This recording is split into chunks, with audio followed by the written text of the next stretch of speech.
O sige, candidate number 12, irapan mo na yan. Pearl of the Ocean naman ang atake ni candidate number 13 sa kanyang costume. Tignan nyo naman at meron pa siyang daladalang malalaking kabibe. O diba? Napakaganda talaga ng costume ni candidate number 13. Queen of the Jungle naman ang atake ni candidate number 14 sa kanyang national costume. May pasayaw-sayaw pa si candidate number 14 sa kanyang costume at talaga namang nakakadagdag points sa mga judges. Tiyatian Festival naman ang atake ni candidate number 15 sa kanyang national costume. Ilang walis timbu kaya ang sinira dito bago magawa ang magandang costume na to. Kaya irapa mo na yan, candidate number 15.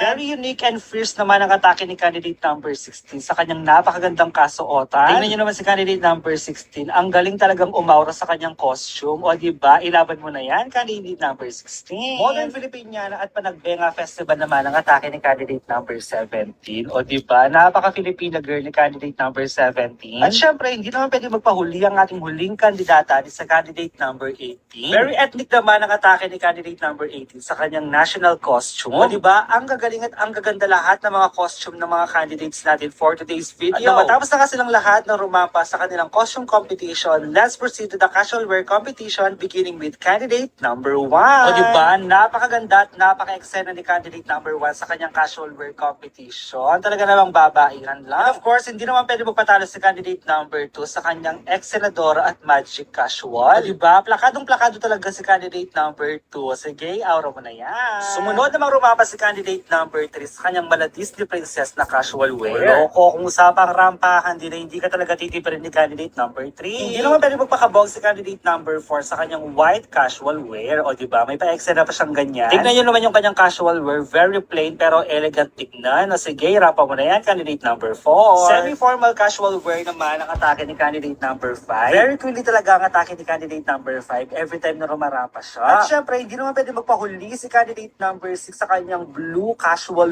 wear. Ay, babaihan talaga si candidate number 6. Hindi naman talaga pwede magpakabog si candidate number 7 sa kanyang suot na casual wear. Para siyang CEO sa kumpanya. Parang Barbie girl nang lumabas si candidate number 8 na si Ate ML Venus Tukay sa kanyang magic casual wear. O diba, plakadong-plakado. Hindi naman pwede magpatalo si Ate Paris Garcia sa kanyang napaka-feminine na casual wear. Ay, tingnan niyo naman yung kanyang pencil cut casual wear na meron pang pakapa na ganyan. Long back casual wear naman ang atake ni candidate number 10 at meron pa siyang parosa sa kanyang buko. Ay, parang si Ate Rosalinda ang peg ni candidate number 10 dito. Sumunod naman nagganda-gandahan si candidate number 11. So, ang kanyang red magic casual wear. Ay, para talagang babae si candidate number 11. Tignan niyo naman yung kanyang casual wear at katawan. Manikaan naman ang atake ni candidate number 12 sa kanyang napakagandang casual wear. Ay, tignan niyo naman aura kung aura talaga si candidate number 12 sa kanyang casual wear competition. Debutant naman ang atake ni Ate Pau Gutierrez sa kanyang suot na casual wear. Nakakababae talaga ang ganitong style ng casual wear. Tignan niyo naman, talaga namang babae yan si Ate Pau Gutierrez. Sophisticated naman ang atake ni candidate number 14 sa kanyang casual wear. O dahil, tignan niyo naman, talaga namang kontrabida ang datingan. Sumunod namang rumapas si candidate number 15, suot ang kanyang